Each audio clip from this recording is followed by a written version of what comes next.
Good evening प्यारे बच्चों, मैं रंजीत कुमार जाखड़ आपके अपने यूट्यूब चैनल मैथ्स IQ में एक बार फिर से बहुत बहुत स्वागत है। तो प्रिय विद्यार्थियों, कल की वीडियो में मैंने ये प्री बोर्ड डाला था।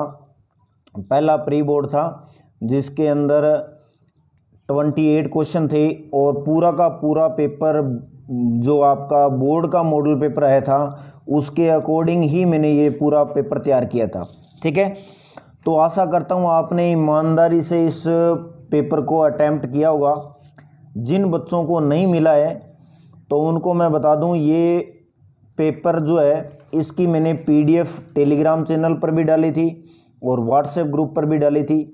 जिन बच्चों ने ये चैनल ज्वाइन नहीं कर रखा है, अगर व्हाट्सएप ग्रुप नहीं ज्वाइन कर रखा है तो वो कर लीजिए। बाकी आप टेलीग्राम चैनल ज़रूर ज्वाइन कीजिए, उसके ऊपर सारी आपको इन्फॉर्मेशन PDFs टोटल आपको मिलती रहती है। उसका लिंक मैं डिस्क्रिप्शन में दे दूंगा, वहाँ से आप चैनल ज्वाइन कर सकते हो।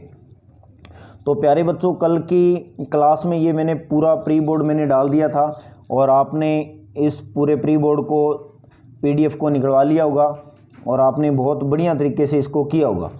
तो आज मैं इस पूरे प्री बोर्ड की, जो मैंने स्कूल में ये प्री बोर्ड दिया था उसमें जो टॉपर स्टूडेंट है उसकी मैं आपको कॉपी शेयर कर रहा हूँ और उसके अंदर जो भी सॉल्यूशन है आपको उनके अंदर भी हेल्प मिलेगी। भी सारे क्वेश्चन उसके लगभग सारे क्वेश्चन किए हुए हैं। बाई चांस 2 क्वेश्चन उसके गलत हो गए थे, वो भी किसी कारणवश हो गए थे उसके, बाकी लगभग उसका पेपर बढ़िया गया था। 80 में से उसके 77 नंबर और 76 नंबर आए थे।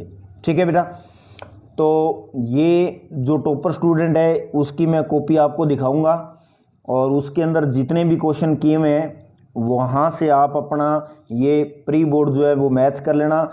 और सारे के सारे विद्यार्थी जिन्होंने ये प्री बोर्ड दिया है वो आप आज कमेंट बॉक्स में कमेंट करके ज़रूर बताएं भी सर मेरे इतने नंबर आए हैं, मेरे इतने नंबर आए। ठीक है, तो नंबर आप मेरे को ज़रूर शेयर करना। अगर आप इस प्री बोर्ड को ईमानदारी से कर चुके हो, नंबर आप शेयर करते हो, तो मैं नेक्स्ट जो आगे वाला प्री बोर्ड है वो 1 से लेके 8 तक चैप्टर का मैंने लिया है, वो प्री बोर्ड मैं आपको मंडे को प्रोवाइड करवाऊंगा। ठीक है, तो चलिए वीडियो को शुरू कर रहे हैं। इसके अंदर आपके जितने भी क्वेश्चन हैं वो सारे के सारे इस कॉपी में आपको मिल जाएंगे। ठीक है, तो एक बार वीडियो को लाइक और शेयर कर दीजिए। तो चलिए बेटा, आज की इस वीडियो के अंदर आपको सारे सॉल्यूशन दिखाता हूँ। ये देखिए, दीपक कुमार सन ऑफ कृष्ण लाल, जिसके 80 में से 75/3/4 मार्क्स आए हैं। तो बेटा देखिए, इसके अंदर सबसे पहले ये क्वेश्चन है, एक नंबर वाले जो पहला पार्ट था इसके सारे क्वेश्चन सही है। पहले का आंसर B है, दूसरे का A, तीसरे का B, चौथे का C है, 5वें का A है, 6 का B है। ठीक है, तो ये ऑप्शन आप मैच कर लेना आपके कितने सही है, और पेपर की आपने PDF निकलवा ली है तो उसमें आप टिक कर लेना। ठीक है, ये तो हो गए फर्स्ट के 6 पार्ट। आगे देखिए, 7 नंबर जो क्वेश्चन है उसका A आंसर सही है, 8 का B है, 9 का A है और 10 का C है। यानी इसके फर्स्ट के अंदर जो 10 है, 10 के 10 क्वेश्चन इसके एकदम एक्यूरेट है, कहीं कोई क्वेश्चन गलत नहीं है। उसके बाद में ये देखिए, सेकंड क्वेश्चन है, A मैट्रिक्स दी थी और B मैट्रिक्स दी थी, इन दोनों का मल्टीप्लाई करना था, तो ये इन दोनों का मल्टीप्लाई है। ठीक है, तो अपना आंसर मैच कर लेना इसके साथ में। तो थोड़ी बहुत इसने भी गड़बड़ की है वो मैंने वहाँ लिख दिए जहाँ भी इसने गड़बड़ की है। थर्ड जो क्वेश्चन है उसका आंसर ये है, एक सारणिक दी थी, इसका मल्टीप्लाई करना था, तो इन दोनों का मल्टीप्लाई इनटू में इन दोनों का मल्टीप्लाई, तो ये है कोस की पावर 4 माइनस में साइन की पावर 4 है। तो उसके बाद में बेटा इसको इसने A + B और A - B में लिख दिया, इसकी वैल्यू 1 होगी और ये जो है ये कोस 2 थीटा का फॉर्मूला बन गया। Cos square theta minus sine square theta, ये कोस 2 थीटा का फॉर्मूला बन गया। ठीक है भाई, तो आप वीडियो को ज़रूर देखिए पूरी की पूरी को। इसके अंदर सारे सॉल्यूशन मैंने उसमें डाले हुए हैं, इसने सारे क्वेश्चन किए हुए हैं बेटा। 4 नंबर क्वेश्चन है, व्युत्क्रमणीय आव्यूह किसे कहते हैं। तो कोई भी अगर आव्यूह है उसको सारणिक में लिखें और उस सारणिक का मान 0 के इक्वल नहीं हो तो वो व्युत्क्रमणीय कहलाती है, और 0 के इक्वल हो तो वो अव्युत्क्रमणीय कहलाती है। ये क्वेश्चन नंबर 4 था। फिर देखिए 5 नंबर क्वेश्चन, y बराबर कोस x डिग्री था, इसका आपको अवकलन करना था। तो 1 डिग्री की वैल्यू ये होती है, तो x डिग्री की वैल्यू ये हो जाएगी, तो ये यहाँ पर रख दी। उसके बाद में बेटा इसका x के सापेक्ष क्या करना है, अवकलन। तो अवकलन कर दिया, कोस का क्या हो जाएगा माइनस साइन पाई x बटा 180। अब पाई x बटा 180 का करेंगे तो पाई बटा 180 कांस्टेंट है, बाहर आ जाएगा, x का 1 हो गया, तो ये पाई बटा 180 बाहर आ गया, और पाई x बटा 180 को वापस क्या लिख दिया इसने, x डिग्री लिख दिया। ये 5 नंबर क्वेश्चन है, इसका आंसर है। ठीक है बेटा, आगे चलिए, आगे देखिए ये क्वेश्चन नंबर 6 है। 6 में i बराबर ये दे रखा था a की पावर में 3 log a और x है।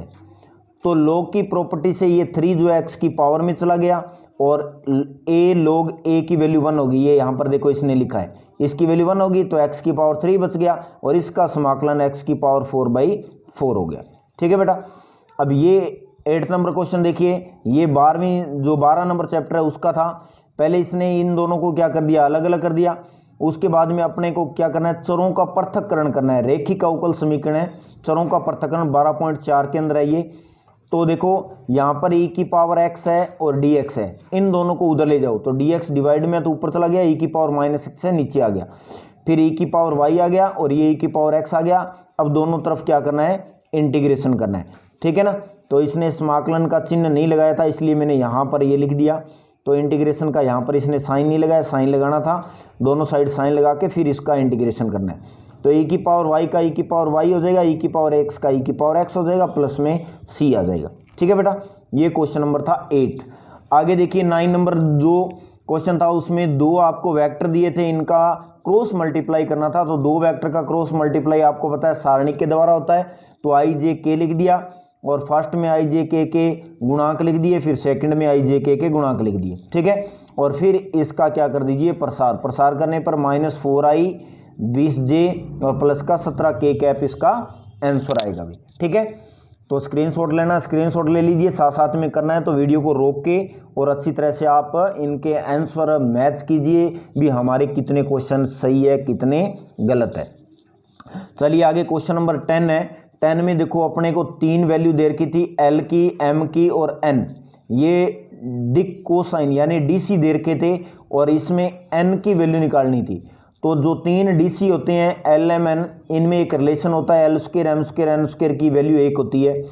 तो L की वैल्यू ये रख दी, M की वैल्यू ये रख दी, और N की जगह N रख दिया, और इसको सॉल्व कर लिया। सॉल्व करने के बाद में N की वैल्यू आ गई +-1/2। तो ये आपके सामने है, देख लीजिए कैसे हल किया हुआ है, सिंपल सा क्वेश्चन था। तो ये था क्वेश्चन नंबर 10। आगे देखिए पार्ट है B। ठीक है, B पार्ट के अंदर क्वेश्चन नंबर इसने पहले किया है 12 नंबर। 12 नंबर क्वेश्चन है। 12 नंबर क्वेश्चन था, बाहर 10 है, अंदर साइन इनवर्स था, फिर कोट इनवर्स था। ठीक है, इसको सॉल्व करना था। और एक बात आपको बता दूं बेटा, 1 नंबर का क्वेश्चन अगर आपके पास में क्वेश्चन दिया हुआ है तो उसको आप दिमाग में ये बिठाइए भी 1 नंबर के हिसाब से ही करना है। कई बच्चे क्या करते हैं, 1 नंबर का क्वेश्चन है उसको कर देते हैं 2-2 ढाई-ढाई पेज में। तो वो बेटा आप सोचिए भी 1 नंबर का क्वेश्चन है तो उसके लिए कितना टाइम मिलेगा और कितना वो क्वेश्चन आपको हल करना है। लेकिन अगर आप इतना बड़ा करे हो तो आप इतना दिमाग लगा लीजिए भी हमारा क्वेश्चन कहीं ना कहीं गड़बड़ हो रहा है। ठीक है, तो ये बी पार्ट है। बी पार्ट में ये क्वेश्चन था। अब कईयों ने इसको तोड़ मरोड़ के बहुत लंबा चौड़ा कर दिया, लेकिन ये देखिए बिल्कुल सिंपल सा क्वेश्चन था। साइन और कोट है। कोट को देखो बाहर 10 है, बाहर 10 है तो इसका मतलब अंदर दोनों को आप 10 बनाइए और कोई वैल्यू मत बनाइए, क्योंकि 10 से 10 बाहर क्या होगा बाद में कैंसिल होगा। तो कोट है तो कोट को डायरेक्ट 10 में ये फॉर्मूला होता है, तो इसलिए कोट को 10 में बदलना है तो कुछ नहीं करना, ये 3/2 है इसको 2/3 कर दो। और ये साइन है तो साइन को इसने 10 में बदल दिया। साइन को 10 में बदलने के लिए आपको बताया वो पाइथागोरस थ्योरम वाला मेथड लगा के साइन को 10 में बदल दिया। तो ये 10 में बदल दिया। फिर tan inverse a plus tan inverse b का फॉर्मूला लगा दिया। फिर यहाँ से देखो 10 से 10 इस फॉर्मूले से, ये फॉर्मूला इसने लिखा नहीं मैंने लिख दिया, 10 × tan इनवर्स x की वैल्यू x होती है, ये दोनों कैंसिल हो गए और इसका सॉल्यूशन जो आ गया 17/6। तो ये 2 नंबर का क्वेश्चन था। ठीक है भाई। उसके बाद में देखिए बेटा आगे क्वेश्चन नंबर 13 है। ए मैट्रिक्स दे रखी है, ए स्क्वायर निकालना था तो इन दोनों का मल्टीप्लाई कर दिया। मल्टीप्लाई करने के बाद में ये वैल्यू आ गई। अब देखो cos square theta minus sine square theta, ये, और ये कोस ए साइन बी, साइन ए कोस बी का फॉर्मूला बन रहा है। इसमें माइनस कॉमन निकालने के बाद में ये भी फॉर्मूला बन रहा है, और ये cos square theta minus sine square theta है। ये कोस 2 थीटा का फॉर्मूला बन गया। ये देखिए आगे इसने लिखा है कोस 2 अल्फा, ये साइन 2 अल्फा का बन गया, ये माइनस साइन 2 अल्फा का बन गया, ये कोस 2 अल्फा का बन गया, ये फॉर्मूला बन गया। उसके बाद में ये 14 नंबर क्वेश्चन है, इसमें थोड़ी सी गड़बड़ हो गई थी, x बराबर 0 और x बराबर 1 पर चेक करना था, तो ये आपने कर लिया होगा। इसमें थोड़ी सी गड़बड़ हो गई थी, तो इसका क्वेश्चन तो सही है लेकिन इसको आप कर लेना, ये एग्जाम्पल दिया हुआ है, ठीक है। तो इसमें थोड़ा सा मिसप्रिंट हो गया था इस वजह से, ठीक है। आगे देखिए ये क्वेश्चन नंबर है 16 में dy अपॉन dx के बराबर ये वैल्यू दे रखी थी। ये भी 14 नंबर चैप्टर का है और 12 नंबर चैप्टर का है, रेखिक अवकल समीकरण का। तो इसमें चरों का पृथक्करण करना था, x वाली वैल्यू अलग कर लो, y वाली अलग कर दो, तो ये dy के डिवाइड में आ जाएगा, ये इधर dx इधर चला जाएगा, और दोनों साइड क्या करना है इंटीग्रेशन। इसने यहाँ भी इंटीग्रेशन का साइन नहीं लगाया, तो ये 1/1 + y स्क्वायर, ये tan इनवर्स y हो गया। x 1 का करेंगे तो x हो गया और इसका करेंगे तो x की 3/3 हो गया। ये इसका सॉल्यूशन होगा बेटा, ठीक है। आगे देखिए 17 नंबर क्वेश्चन है, रेखा इस बिंदु से गुजरती है और इस बिंदु से गुजरती है, तो इस वेक्टर का इसने स्थिति सदिश लिख दिया, ए वेक्टर ये हो गया, ठीक है ना। क्वेश्चन नंबर 17 है, एक रेखा इस बिंदु से गुजरती है, तो इस बिंदु से गुजरती है तो इसका स्थिति सदिश लिख लिए, तो 2i cap 4j cap minus 5k cap हो गया। और एक दूसरी रेखा ये है, इस रेखा के समांतर है, तो दो समांतर रेखाओं के dr इक्वल होते हैं। तो इस रेखा के dr है 3, 5 और 6। ध्यान रखना x y z, ये जो समीकरण दे रखी है, इस समीकरण के dr निकालने हैं तो पहले x y z के मल्टीप्लाई में कोई वैल्यू नहीं होनी चाहिए, इनका कोफिशिएंट 1 होना चाहिए और पॉजिटिव होने चाहिए। तो ये दे रखा है, तो इस रेखा के dr हो गए 3, 5, 6, तो जो अपने रेखा निकाल रहे हैं उसके dr भी यही होंगे। तो इस dr से इसका स्थिति सदिश यानी b वेक्टर निकाल लिया, 3i के 5j के और 6k के। तो a बिंदु से जाने वाली रेखा का समीकरण r वेक्टर बराबर a vector plus lambda b vector, तो ये a वेक्टर हो गया, ये लैम्डा b वेक्टर की वैल्यू रख दी, ठीक है। आगे देखिए ये स्क्रीनशॉट ले लीजिए अगर नहीं लिया है तो। ये 17 नंबर क्वेश्चन था।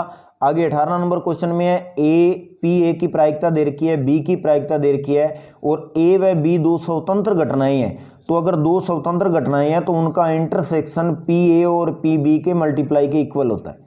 तो इसलिए इंटरसेक्शन की वैल्यू ये आ गई, दोनों का मल्टीप्लाई कर दिया। अब आपको पता है यूनियन निकालना था, तो यूनियन के लिए ये फॉर्मूला होता है P A plus P B minus में पी ए इंटरसेक्शन बी। तो पी ए की वैल्यू, बी की वैल्यू और इंटरसेक्शन की वैल्यू रख दी और इसको पूरे को सॉल्व कर लिया तो 0.6 आ गया, ठीक है। तो ये क्वेश्चन नंबर था 18 जिसके अंदर ए यूनियन बी की वैल्यू आपको निकालनी थी, ठीक है बेटा। आगे देखिए 19 नंबर क्वेश्चन है, इसने थोड़ा सा इसको फिर शॉर्ट कर दिया था। इसमें ए सारणिक का मान दिया था और इसको हल करना था। तो देखो ओमेगा की पावर जो 3 होती है, ओमेगा की पावर 3 जो होती है उसकी वैल्यू होती है 1, और 1 प्लस ओमेगा प्लस में ओमेगा स्क्वायर की वैल्यू होती है 0, ठीक है। तो ये होती है, तो इसके अकॉर्डिंग इसको सॉल्व करोगे तो इस क्वेश्चन का आंसर क्या रहा है 0। तो पहले तो इनको सॉल्व कर लेना। ओमेगा की पावर 4 को ऐसे लिखेंगे, 3 की वैल्यू 1 होगी तो ओमेगा बच गया। अब देखो 8 है, 8 को ऐसे लिख देंगे, और 2 है, अब इसकी वैल्यू 1 होगी तो ओमेगा स्क्वायर बच गया। ऐसे इन सबको हल करने के बाद में इसका आंसर आ रहा है 0। फिर पार्ट सी है, सी पार्ट के अंदर ये प्रूफ करना था 1/2 tan इनवर्स और ये, ठीक है। तो इसने क्या किया है, इसकी लेफ्ट हैंड साइड ले ली। लेफ्ट हैंड साइड में देखो बेटा क्या किया इसने, कोस इनवर्स और ये वैल्यू ले ली। अब इसने x बराबर देखो tan थीटा रख दिया, क्योंकि 1 प्लस एक्स स्क्वायर है तो अपने को पता है रूट कब हटेगा, जब x की जगह tan रखेंगे तो हट जाएगा। तो थीटा की वैल्यू निकाली tan इनवर्स x। अब इसमें जहाँ भी x है x की जगह tan रख दिया। तो देखो यहाँ पर मानने के बाद में कोई आपको डेरिवेटिव नहीं करना है, ठीक है, वो समाकलन में करना होता है। तो x की जगह tan रख दिया, यहाँ भी x की जगह क्या रख दिया tan। अब आपको पता है 1 plus tan square sec square होता है, तो स्क्वायर के कारण ये रूट हट जाएगा तो sec आ जाएगा, और यहाँ भी sec आएगा, लेकिन इसने कोस लिख दिया गलती से। यहाँ पर कोस की जगह बेटा ध्यान रख लेना क्या आएगा, sec आएगा, ठीक है। तो 1 प्लस sec बटा में 2 sec थीटा आएगा। उसके बाद में sec को कोस में बदल दिया, यहाँ भी इस sec को sec आएगा, sec को कोस में बदलेंगे 1/cos आएगा। और इसको पूरे को सॉल्व करने के बाद में आगे इसने ये सही लिख दिया, ठीक है ना। 1 प्लस कोस थीटा बटा में 2 आएगा, ठीक है ना। ये 2 स्टेप के अंदर यहाँ पर सेक आएगा और यहाँ भी सेक आएगा, सेक का मतलब 1 बटा कोस आएगा, और आगे ये स्टेप सही लिखा हुआ है इसने। अब ये 1 प्लस कोस थीटा बटा में 2, ये कोस 2 थीटा का फॉर्मूला होता है, वहाँ से ये बन गया कोस स्क्वायर थीटा बटा 2। 1 प्लस कोस थीटा बटा 2 जो होता है वो कोस स्क्वायर थीटा बटा 2 का फॉर्मूला होता है। अब देखो पावर 1/2 है, तो 1/2 से ये 2 क्या हो गया, कैंसिल होने के बाद में ये बच गया, और फिर कोस इनवर्स से कोस कैंसिल हो गया, थीटा बटा 2 बच गया, ठीक है, ये आ गया। तो थीटा बटा 2 बच गया। अब थीटा की वैल्यू देखो बेटा यहाँ पर निकाली हुई है, थीटा की वैल्यू है tan इनवर्स x, तो थीटा की वैल्यू यहाँ पर रख दी इसने tan इनवर्स x, तो ये अपनी कौन सी साइड आ गई, लेफ्ट हैंड साइड। तो लेफ्ट हैंड साइड बराबर राइट हैंड साइड। यहाँ पर मैंने इसका 1/4 मार्क्स काट लिया था क्योंकि ये गलती की थी इसने, तो इस वजह से यहाँ पर इसका नंबर मैंने काट लिया, ठीक है। तो ये था आपका क्वेश्चन नंबर 20। तो बेटा स्क्रीनशॉट ले लीजिए, किसी ने नहीं लिया है तो फिर आगे वाला क्वेश्चन देखते हैं, ठीक है भाई। तो ये हो गया 20 नंबर क्वेश्चन। आगे चलिए 21 नंबर क्वेश्चन है, y बराबर साइन इनवर्स x का होल स्क्वायर दिया था, x के सापेक्ष अवकलन करके, और आपको ये प्रूफ करना था, ठीक है। तो प्रूफ करना था, वो इसने लिखा नहीं है, तो इसका x के सापेक्ष अवकलन कर दिया, ये आ गया। डिवाइड वाली वैल्यू को इधर ले आया, इधर लेके आने के बाद में फिर x के सापेक्ष इसने अवकलन कर दिया, तो इधर u इंटू वी लगा दिया, u इंटू वी लगाने के बाद में ये वैल्यू आ गई। उसके बाद में बेटा इसने क्या किया है, 2 से 2 क्या हो गया, कैंसिल होने के बाद में आ गया। अब इस पूरी इक्वेशन को यहाँ पर √1 - x² से गुणा करवा दिया, यहाँ इसने लिखा नहीं तो यहाँ पर लिख देना √1 - x² से दोनों तरफ क्या करवाना है, मल्टीप्लाई करवाना है। तो गुणा करवा दिया, तो मल्टीप्लाई करवाओगे तो यहाँ पर -x dy/dx बच गया, इसको मल्टीप्लाई करवाओगे रूट हट जाएगा, इसको मल्टीप्लाई करोगे 2 आ जाएगा, ये इसको इधर ले आओ। तो ये इस क्वेश्चन में प्रूफ करना था। तो ये क्वेश्चन नंबर था 21, तो इसका भी स्क्रीनशॉट ले लीजिए आप। 4 नंबर का क्वेश्चन था, ये भी सही है इसका। और एक अच्छी बात इसकी ये है, भी लगभग इसने क्वेश्चन सारे के सारे जिस सीरीज में क्वेश्चन दिए हुए थे उसी में किए हैं, कोई क्वेश्चन आगे पीछे नहीं किया है, ठीक है। आगे देखो एक वक्र दे रखा है, वक्र की वैल्यू है x² - 2x + 3। तो इसमें क्या निकालना था, एक रेखा की शायद समीकरण निकालनी थी। 22 नंबर क्वेश्चन है, मैं देख के बताता हूँ आपको क्या करना था इसमें। इस क्वेश्चन में ये करना था, भी एक वक्र है उसकी स्पर्श रेखा की समीकरण निकालनी थी जो दूसरी रेखा की क्या थी, समांतर थी। तो इस वक्र का अवकलन कर दिया, अवकलन करने का मतलब है ये स्पर्श रेखा की प्रवणता आ गई, ठीक है। चाहे आप इसमें कोई बिंदु x1 y1 मान के और वो इसमें पुट कर सकते थे, और ना करो तो भी कोई दिक्कत नहीं है, ये स्पर्श रेखा की प्रवणता आ गई।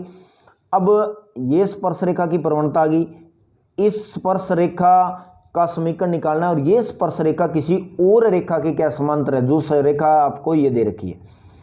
तो इसकी प्रवणता निकालने के लिए इस रेखा को आप y बराबर mx + c में लिखोगे, y बराबर mx + c में लिखोगे, और इसके साथ तुलना करोगे तो m का मान 2 आ जाएगा। ये इस रेखा की प्रवणता आ गई, ये स्पर्श रेखा की प्रवणता आ गई, और स्पर्श रेखा इसके समांतर है, तो इसका मतलब ये प्रवणता और ये प्रवणता दोनों आपस में क्या होगी, बराबर होगी, क्योंकि दो समांतर रेखाओं की प्रवणताएं क्या होती है, बराबर। तो इसलिए इसने ये मान और ये मान दोनों बराबर करके x का मान निकाल लिया, और x का मान इस वक्र में रखने के बाद में y का मान आ जाएगा। तो x का मान जो है वो वक्र में रख दिया, तो y का मान आ गया। x y का मान आने का मतलब है भी उस वक्र के ऊपर स्पर्श बिंदु आ गया जहाँ पर स्पर्श रेखा जाएगी, तो ये स्पर्श बिंदु आ गया। अब बिंदु आपके पास आ गया, प्रवणता आपने निकाल ली, तो अब आप क्या निकाल सकते हो, स्पर्श रेखा की समीकरण। तो ये स्पर्श रेखा की समीकरण का फॉर्मूला होता है y - y1 dy/dx x - x1। तो ये y - y1 ये बिंदु आपने अभी निकाला था, 2 और 3 ये है, तो ये बिंदु x1 y1 की जगह बिंदु रख दो, और प्रवणता 2 है, और इसको हल करने के बाद में ये 22 नंबर क्वेश्चन का आंसर आ गया, ठीक है। तो स्पर्श रेखा की ये समीकरण निकालनी थी। आगे चलिए भी 23 नंबर क्वेश्चन है। इसके अंदर बेटा आपको क्या दे रखा है, ये एक आपको इस क्वेश्चन को प्रूफ करना था। अब ये वेक्टर क्रॉस जे कैप के मापांक का स्क्वायर, फिर ये दे रखा है, फिर ये दे रखा है, ये आपको प्रूफ करना था। तो इसकी लेफ्ट हैंड साइड ले लीजिए, ठीक है। तो लेफ्ट हैंड साइड के अंदर सबसे पहले इसने ए वेक्टर को लेट कर लिया। ए वेक्टर मानना पड़ेगा आपको, A1 i cap, A2 j cap और A3 k कैप, ये मान लिया। ए के मापांक निकाल के फिर उसका होल स्क्वायर कर दीजिए, ये आ गया। ठीक है, उसके बाद में ए वेक्टर जो लेट किया है ये इन सभी जगह ए वेक्टर रख दीजिए। ए वेक्टर रखने के बाद में इस ए वेक्टर का जे के साथ क्रॉस करना है, फिर इसका आई के साथ क्रॉस करना है, इसका के साथ क्रॉस करना है। तो अब आपको पता है आई का जे से क्रॉस, जे का के से क्रॉस, के का इससे क्रॉस, तो ये क्रॉस प्रोडक्ट आपको आना चाहिए। ये इसने निकाला हुआ है यहाँ, ये यहाँ पर निकाल दिया और ये यहाँ पर निकाल दिया। उसके बाद में इसका मापांक निकालना है, और मापांक निकालोगे और तो उसका रूट आएगा, तो रूट स्क्वायर के कारण क्या हो जाएगा, हट जाएगा। तो इसका मापांक आएगा A2 का स्क्वायर, A3 का स्क्वायर, रूट आएगा, रूट के कारण स्क्वायर हट जाएगा। इधर इसमें आएगा, इधर इसमें आएगा। ठीक है, और इनको हल करने के बाद में ये आ गया, और ये मान किसके बराबर हो गया, ए वेक्टर के मापांक के स्क्वायर के बराबर हो गया। तो ये आपका क्वेश्चन क्या हो गया, प्रूफ हो गया। ठीक है, तो इसके लिए आपको क्रॉस प्रोडक्ट आना चाहिए। भी दो वेक्टर का क्रॉस प्रोडक्ट कैसे करेंगे, तो ये अच्छी तरह से आपको आना चाहिए बेटा। ठीक है, तो ये 4 नंबर का क्वेश्चन था, सिंपल सा। उसके बाद में देखिए आगे है 24 नंबर क्वेश्चन। इसमें 3 आपके पास ये समीकरणें दे रखी थी, इनको आव्यूह विधि से हल करके और एक्स वाई जेड के मान निकालने थे। तो बेटा ये क्वेश्चन 5 नंबर का जरूर कर लेना, 100% आए। तो सबसे पहले आव्यूह विधि के अंदर अपने क्या करते हैं, ए एक्स बराबर बी और एक्स बराबर ए इनवर्स बी होता है। तो ए एक्स और बी के मान निकाले जाते हैं। तो ए का मान निकालना है पहले। तो ए की वैल्यू क्या होती है, जो एक्स वाई जेड के गुणा में जितनी भी डिजिट है वो ए के अंदर होती है। जैसे इसके एक्स के गुणा में 1 है तो 1 आ गया, वाई के गुणा में 1 है तो 1 आ गया, जेड के गुणा में 1 है तो 1 आ गया। फिर एक्स के गुणा में 2 है वो यहाँ आएगा, वाई के मल्टीप्लाई में कुछ नहीं है मतलब -1 है, फिर जेड के मल्टीप्लाई में 1 है, ये तो आगे ए की वैल्यू। फिर एक्स का मतलब होता है एक्स वाई जेड, जो 3 चर दे रखे हैं वो तीनों चर आएंगे। फिर आगे वाली वैल्यू जो होती है वो बी की वैल्यू होती है, और इसको लिखना ऐसे है ए एक्स बराबर बी। ये ए हो गया, ये एक्स हो गया, ये बी हो गया। अब आपको क्या करना है, इसमें जो ए दे रखा है उसका इन्वर्स निकालना है। क्यों, क्योंकि इस ए को उधर लेके जाएंगे तो ए इन्वर्स बी आएगा, और ए इन्वर्स का बी के साथ मल्टीप्लाई करवाएंगे तो एक्स की वैल्यू आएगी। मतलब इस क्वेश्चन में ए इन्वर्स निकालना है। तो ए इन्वर्स निकालने के लिए इसको सारणिक में बदल दिया, सारणिक की वैल्यू निकालनी, -9 आ गया। फिर ये सहखंड निकाल लिए, और सहखंड को एडजॉइंट ए के अंदर लिखना है। तो सहखंड को एडजॉइंट ए में, तो ध्यान रखना ये सहखंड निकालोगे तो यहाँ पर सबसे पहले सहखंड आव्यूह लिख लेना, यानी इनको आव्यूह में लिखोगे। ये जितने भी लिखे हुए ऐसे FIJ में लिखोगे। एडजॉइंट ए का जो वैल्यू होती है वो FIJ का क्या करना है, आपको ट्रांसपोज करना है, यहाँ पर इसका ट्रांसपोज करना है। ठीक है, तो एडजॉइंट ए के अंदर पहले FIJ ये मैट्रिक्स निकाल लेना, फिर उसका ट्रांसपोज करोगे तो ये एडजॉइंट ए आ गया। तो इसने एक स्टेप लिखा नहीं बीच में, ये सीधा डायरेक्ट एडजॉइंट ए लिख दिया। अब ए इनवर्स निकालना, तो ये फॉर्मूला होता है एडजॉइंट ए में ए सारणिक का मान का डिवाइड करना है। तो ये इसने ए इनवर्स निकाल लिया। अब आपने ए इनवर्स निकालने के बाद में क्या करना है, इस फॉर्मूले में वैल्यू पुट कर दो, ए इनवर्स इंटू बी। ये ए इनवर्स हो गया, ये बी हो गया। ये ध्यान रखना मल्टीप्लाई, पहली पंक्ति पहला स्तंभ, दूसरी पंक्ति पहला स्तंभ, तीसरी पंक्ति पहला स्तंभ, इनका आपस में मल्टीप्लाई किया तो ये आया। फिर 9 का अंदर डिवाइड कर दिया, तो 9 का डिवाइड करने के बाद में दोनों मैट्रिक्स आ गई, मैट्रिक्स की तुलना करोगे एक्स वाई जेड आ गए। एक्स वाई जेड की बेटा वैल्यू निकालने के बाद में ये तीनों वैल्यू जो है वो आपको क्या करनी है, ये जो आपको स्टार्टिंग में क्वेश्चन दिया हुआ था इसके अंदर एक्स वाई जेड की वैल्यू पुट करके देखनी है। किसी भी क्वेश्चन में पुट करके देख लीजिए, लेफ्ट हैंड साइड में वैल्यू पुट करोगे तो राइट वाला आंसर आना चाहिए आपका। अगर नहीं आता तो आपके जो एक्स वाई जेड के जो वैल्यू है वो गलत है। तो आप श्योर होने के लिए जो भी आप वैल्यू निकालो एक्स वाई जेड की, वो इन तीनों में से किसी में पुट करके देख लेना, तो लेफ्ट राइट इक्वल आना चाहिए। अगर इक्वल नहीं आ रहा तो आपकी जो आंसर है वो क्या है, गलत है। तो ये आपका क्वेश्चन नंबर था 24 नंबर क्वेश्चन था। ठीक है बेटा, तो अच्छी तरह से देख लेना, वीडियो को रोक के स्क्रीनशॉट लेना है तो ले लीजिए। तो ये हो गया 24 नंबर क्वेश्चन। आगे है 25 नंबर क्वेश्चन, जिसके अंदर आपको क्या दिया था, 3 कोई भी व्यक्ति दिए हुए थे, वो किसी गेम को खेलते हैं, और वो गेम को खेलते कैसे हैं, एक सिक्का उछालते हैं और सिक्के के ऊपर अगर हेड आता है तो वो गेम को जीतते हैं, और ए इस गेम को शुरू करता है। तो ए के जीतने की प्रायिकता मतलब हेड आएगा तो जीतेगा, तो पासे पर हेड आने की प्रायिकता 1/2 और हारने की प्रायिकता मतलब टेल आने की प्रायिकता 1/2। अब बी के जीतने की प्रायिकता और हारने की प्रायिकता, सी के जीतने की प्रायिकता और हारने की प्रायिकता। ये थ्योरेटिकल पार्ट था, इसने लिखा नहीं इसलिए मैंने ये लगाया, ठीक है। अब ए के जीतने की प्रायिकता, अब ए अगर मान लो पहली बार ए ने सिक्का फेंका, पहली बार जीत गया तो प्रायिकता 1/2 आएगी। अब मान लो पहली बार सिक्का फेंका तो हार गया, तो फिर बी की बारी आएगी, बी हारेगा, फिर सी की बारी आएगी, सी हारेगा, फिर ए की बारी आएगी, फिर ए जीतेगा। मतलब ए के जीतने की प्रायिकता निकालनी है तो ए को जिताना है, बाकियों को हराना है। तो पहले ए की बारी आएगी, जीत गया तो गेम खत्म हो जाएगा। अब मान लो जीता नहीं, इस कंडीशन में नहीं जीता, तो मतलब पहली बार हार गया तो फिर बी को हराना है, फिर सी को हराना, फिर ए को जिताना है, ठीक है। अब यहाँ पर जीत गया तो गेम खत्म हो जाएगा। अगर मान लो यहाँ भी नहीं जीता तो ए हारेगा, फिर बी हारेगा, फिर सी हारेगा, फिर ए हारेगा, फिर बी हारेगा, फिर सी हारेगा, फिर ए हारेगा, ठीक है। तो इस प्रकार से इनके जीतने हारने की सबकी प्रायिकता 1/2। तो पहले में 1/2 आएगा, दूसरे में 1/2, 1/2, 1/2 और 1/2, यानी ये 4 बार आएगा। फिर इसके अंदर 1 2 3 4 5 6 7 बार आएगा। तो इस प्रकार से ये 1/2 की पावर 1 होगी, फिर 4 होगी, फिर 7 होगी। ये बन गई जीपी, और जिसके अंदर पद कितने हैं? अनंत। तो जीपी के अनंत पदों का ये योगफल का फॉर्मूला होता है A/1 - R। ए होता है प्रथम पद और R होता है सारो अनुपात।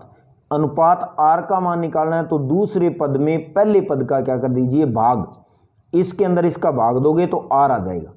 तो A और R की वैल्यू यहाँ रखी इस क्वेश्चन में, तो A के जीतने की प्रायिकता आ गई। तो A के जीतने की प्रायिकता ये आ गई, स्क्रीनशॉट ले लीजिए, दोबारा आराम से इसको देख लेना। फिर B के जीतने की प्रायिकता, तो देखिए बेटा बी के जीतने की प्रायिकता, अब बी को जिताना है, बाकियों को हराना है। तो गेम ए चालू करेगा तो ए हारेगा, फिर बी जीतेगा। अब मान लो यहाँ पर भी बी ना जीते तो ए हारेगा, फिर बी हारेगा, फिर सी हारेगा, फिर वापस सिक्का ए के पास जाएगा, ए हारेगा, फिर बी को जिताना है। ऐसे ये गेम चलता रहेगा, ठीक है। तो इसमें देखो 1/2 और 1/2 आएगा, फिर 1/2 1 2 3 4 5 बार आएगा, 2 बार, फिर 5 बार, फिर 8 बार, आगे ऐसे चलता रहेगा अनंत तक। फिर ये जीपी बन गई, जिसके अंदर स्टेप कितने हैं? इसके अंदर स्टेप है अनंत। तो जीपी के अनंत पदों का योग निकालना है तो ए की वैल्यू ये होगी, पहला पद आर का मान, इसके अंदर इसका डिवाइड कर दो तो आर आ जाएगा, तो आर की वैल्यू आ गई, और इसको हल करोगे तो 2/7 आएगी, ठीक है बेटा। फिर सी के जीतने की प्रायिकता, अब मतलब सी को जिताना है, बाकियों को हराना है। तो पहले सिक्का ए फेंकेगा तो ए हार गया, फिर बी हार गया, फिर सी जीत गया। अब इस कंडीशन में अगर सी ना जीते तो पहली में ए हारेगा, बी हारेगा, फिर सी हारेगा, फिर ए हारेगा, फिर बी हारेगा, फिर सी जीतेगा। इसमें ना हारा तो, और इसमें ना जीता तो आगे फिर चलेगा। फिर देखो 1/2 इसमें 3 बार आएगा, फिर इसके अंदर कितनी बार आएगा? 6 बार आएगा, फिर 9 बार आएगा। ये काम ऐसे कहाँ तक चलेगा? अनंत तक चलेगा। तो फिर इसमें जीपी बन गई है, जीपी का अनंत पदों का योग का फॉर्मूला, तो पहला पद ए हो गया और आर का मान दूसरे में पहले का डिवाइड कर दो, आर आ जाएगा, आर ये आ गया, तो इसमें मान रखने के बाद में ये वैल्यू आ गई, ठीक है। तो ये क्वेश्चन था आपका प्रायिकता का, 5 नंबर का क्वेश्चन था, तो ये भी इसका एकदम सही है बेटा। फिर आगे ये है क्वेश्चन नंबर 26, जो समाकलन का था 9 चैप्टर का। इसने ये पार्ट किया, इसमें 3 पार्ट थे। जो अथवा वाले पार्ट नहीं करवाए हुए वो आपको खुद करने पड़ेंगे। अब एक एक पार्ट इसमें करवा दिया है। तो इसमें बेटा क्वेश्चन में कुछ नहीं करना था, u इंटू वी का फॉर्मूला लगाना था। ये ट्रिग्नोमेट्री फंक्शन है, लोगैरिथम फंक्शन है, तो इसको u मान लिया और इसको v मान लिया। तो u इंटू वी का फॉर्मूला लगाया, v को बार, u का समाकलन, फिर u का अवकलन, फिर v का समाकलन। तो इसमें कुछ नहीं करना है, बस इस अवकलन को ध्यान से करना है। तो इस अवकलन को इसने क्या कर दिया है, इस अवकलन को ये इसने बाहर निकाल के समाकलन से लॉग, और ये लिखा हुआ है तो इसमें पहले लॉग का कर दिया तो ये आ गया। फिर इसमें u/v का फॉर्मूला लगा के इसको अच्छी तरह से सॉल्व कर दिया। तो सॉल्व करने के बाद में इसका अवकलन ये आ गया। तो ये ध्यान से देख लेना भी, इसका अवकलन सारा सही है, मैंने अच्छी तरह से चेक कर लिया था। तो ये अवकलन आप अच्छी तरह से देख लेना। तो इसमें पहले लॉग का करना है, फिर इसके अंदर u/v का फॉर्मूला लगाना है, फिर इसको पूरे को सॉल्व करना है। सॉल्व करने के बाद में ये चीज़ बनेगी और ये आ गया आपका इसका डेरिवेटिव, और ये डेरिवेटिव उसने यहाँ रख दिया, और यहाँ रखने के बाद में 2 से 2 कट गया, साइन 2 थीटा बटा कोस 2 थीटा tan 2 थीटा बन गया, और फिर इसका डेरिवेटिव इंटीग्रेशन कर दिया तो ये आ गया। तो ये 6 नंबर का क्वेश्चन था, इसका एकदम बिल्कुल सही है, ठीक है बेटा। तो ये था 26 नंबर। फिर आगे 27 नंबर क्वेश्चन है, ये चैप्टर नंबर 12 का है। तो ध्यान रखना, आपको पता है अभी 12 नंबर चैप्टर में से एक क्वेश्चन 100% आना है 6 नंबर का। ये रेखिक अवकल समीकरण का क्वेश्चन था। तो इसमें पहले 1 - x² का पूरी समीकरण में क्या देना है, भाग देना है। और भाग देने के बाद में ये रेखिक अवकल समीकरण होती है dy/dx + py = q बेटा। ठीक है, तो इसकी और इसकी तुलना करेंगे तो p की वैल्यू ये आ जाएगी 2x बटा में 1 - x² और q की वैल्यू आ जाएगी। ठीक है, तो ये p और q की वैल्यू आ गई। उसके बाद में देखिए इसमें IF निकालना होता है, इंटीग्रल फैक्टर यानी समाकल गुणांक। इसका ये फॉर्मूला होता है e⁻p dx। तो e⁻ में p ये हो गया, रख दिया। नीचे वाले को अब t मानेंगे तो ऊपर इसका अवकलन है, तो नीचे वाले को t मान के इसका डेरिवेटिव करेंगे तो ये आएगा। और ये माइनस लॉग की प्रॉपर्टी से इसके पावर में चला जाएगा, इसमें पावर में चला जाएगा तो लॉग और e कैंसिल हो जाएंगे, तो इसकी पावर -1 होगी, -1 होगी, वो नीचे आके क्या होगी, प्लस की। ठीक है, ये -1 है, इसने लिखा नहीं, मैं आगे ऐसे लिख देता हूँ इसको। e की पावर में क्या होगा, log e 1 - x² की पावर होगी -1, ये होगा। अब इन दोनों का मान 1 हो गया और इसकी पावर -1 है, तो ये 1 बटा में 1 - x² लिख सकते हो।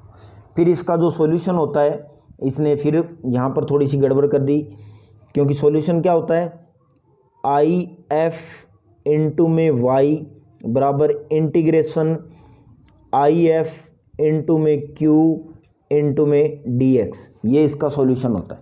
ठीक है, तो IF की वैल्यू रख दी, फिर इंटू में y, फिर ये IF इंटू में ये q हो गया, इंटू में dx हो गया। ठीक है, इसकी पावर 1/2 है, इसकी पावर 1 है, तो इन दोनों को सॉल्व करोगे 3/2 आ गया। और इसको t लेट करके इसको सॉल्व करेंगे तो ये इसका इंटीग्रेशन हो जाएगा। सिंपल सा क्वेश्चन है, 27 नंबर क्वेश्चन। तो आगे इसने इसको t मान के और फिर इसका इंटीग्रेशन करके इसको सॉल्व कर दिया, तो ये इसका हल हो गया। ठीक है, तो ये पूरा का पूरा क्वेश्चन इसका एकदम एक्यूरेट सही था। ठीक है, उसके बाद में ये लास्ट क्वेश्चन है 28 नंबर, ये इसने गड़बड़ कर दी है कॉपी में, यहाँ थोड़ी 2 रेखाएं दे रखी है। पहली रेखा का ये कार्तीय रूप सदिश रूप में समीकरण ये है और ये। तो अब ये इस क्वेश्चन के अंदर एक इम्पोर्टेंट चीज़ आपको बता देता हूँ मैं, भी जब भी कभी आपको 2 रेखाएं दे रखी हो और आपको चेक करना है भी दोनों रेखाएं प्रतिच्छेद करती है या नहीं करती, तो ये जो मेथड आपको मैं बता रहा हूँ, ये चाहे आपको रेखाएं कार्तीय रूप में दे रखी है तो भी लगेगा, सदिश रूप में दे रखी है तो भी लगेगा। एक ही मेथड से दोनों क्वेश्चन हो जाएंगे। बस आपको इतना करना है, अगर रेखाएं ऐसे आपको सदिश रूप में दे रखी है तो इन दोनों रेखाओं को पहले कार्तीय रूप में लिख लीजिए। तो इसने ये दोनों रेखाओं को कार्तीय रूप में लिख लिया और दोनों के बराबर r1 और r2 मान लिया। ये कोई रेखा का समीकरण है, इसके बराबर r1 मान लिया और इसके बराबर r2 मान लिया। अब इस रेखा के ऊपर किसी बिंदु के निर्देशांक निकालने हैं और इस रेखा के ऊपर किसी बिंदु के निर्देशांक निकालने। ठीक है, टाइम मिला तो ये पूरा क्वेश्चन एक बार फिर मैं आपको रिपीट करवा दूंगा। अब इसके ऊपर कोई बिंदु मान लिया और उसका मान निकालना है, मतलब इसको और इसको बराबर करके x की वैल्यू निकाल लो, इन दोनों को बराबर करके y की वैल्यू निकाल लो और इसको बराबर करके z की वैल्यू निकाल लो। ऐसे ही इसके अंदर करना है। तो देखिए इसने क्या किया, आगे पहली रेखा पर किसी बिंदु m के निर्देशांक निकाल लिए इसने। ठीक है, तो ये पहली रेखा के ऊपर किसी बिंदु के निर्देशांक निकाल लिए जैसे मैंने बताए थे वैसे। फिर इससे दूसरी रेखा के ऊपर बिंदु निर्देशांक निकाल लिए। अब देखो आपको पता है भी ये दोनों रेखाएं अगर प्रतिच्छेद करेगी तो ये दोनों बिंदु जो होंगे वो एक ही होंगे, क्योंकि 2 रेखाएं एक दूसरे को प्रतिच्छेद करेगी किसी पॉइंट पर। ठीक है, तो प्रतिच्छेदी जो बिंदु होगा वो दोनों के अंदर क्या होगा, सेम ही होगा। इसलिए इनके x निर्देशांक y और z निर्देशांक क्या कर दिए, बराबर। x वाले बराबर कर दिए, y वाले बराबर कर दिए और z वाले बराबर कर दिए। इनको बराबर करने के बाद में और 3 समीकरणें बनेगी, 3 से कोई 2 को हल करके और r1 r2 निकाल लिया। और r1 r2 का मान अगर तीसरी समीकरण में रखें, कोई भी 2 को हल करके r1 r2 निकाल लेना, और वो r1 r2 अगर तीसरी समीकरण को संतुष्ट करते हैं तो इसका मतलब है भी वो दोनों रेखाएं प्रतिच्छेद करती है। तो इसलिए देखो 2 समीकरणों से r1 r2 निकाल लिया और r1 r2 का मान समीकरण नंबर कौन सी में रखा है, 4 में रख दिया।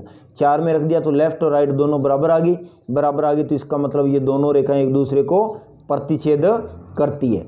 प्रतिच्छेद करती है तो r1 का मान या r2 का मान, जो ये आपने ऊपर बिंदु निकाले हैं, तो r1 का मान से यहाँ रख दो, r2 का मान से यहाँ रख दो।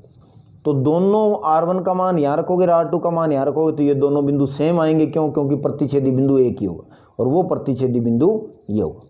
ये 28 नंबर क्वेश्चन था, इसका एकदम सही था। ठीक है, और उसके बाद में ये क्वेश्चन यहाँ पर इसका पेज फट गया बेटा। ये क्वेश्चन था क्वेश्चन नंबर 11। तो ये क्वेश्चन नंबर 11 इसकी गड़बड़ कर दी इसने। ये 11 नंबर एक क्वेश्चन गलत था और एक 15 नंबर क्वेश्चन गलत था। ठीक है ना, 11 नंबर क्वेश्चन जो 1 नंबर का था ये गलत हो गया, 15 नंबर क्वेश्चन 2 नंबर का था ये गलत हो गया। तो ये 3 नंबर तो इसके यहाँ कट गए सीधे। ठीक है, और एक ये क्वेश्चन नंबर है 7 जिसके अंदर ओनली डायग्राम बनाना था, 11 नंबर चैप्टर का है। तो ये डायग्राम बनाना था, एक वर्त था और एक रेखा थी, इनका छोटे वाले भाग का एरिया छायांकित करना था। तो ये छोटे वाले भाग का एरिया है। ठीक है बेटा, तो ये पूरा का पूरा सॉल्यूशन मैंने आपको बता दिया है। ठीक है, फिर भी आपको कोई दिक्कत प्रॉब्लम हो रही है तो आप मेरे से संपर्क कर सकते हो। और किस बच्चे के कितने क्वेश्चन सही है कमेंट बॉक्स में कमेंट करके ज़रूर बताइए।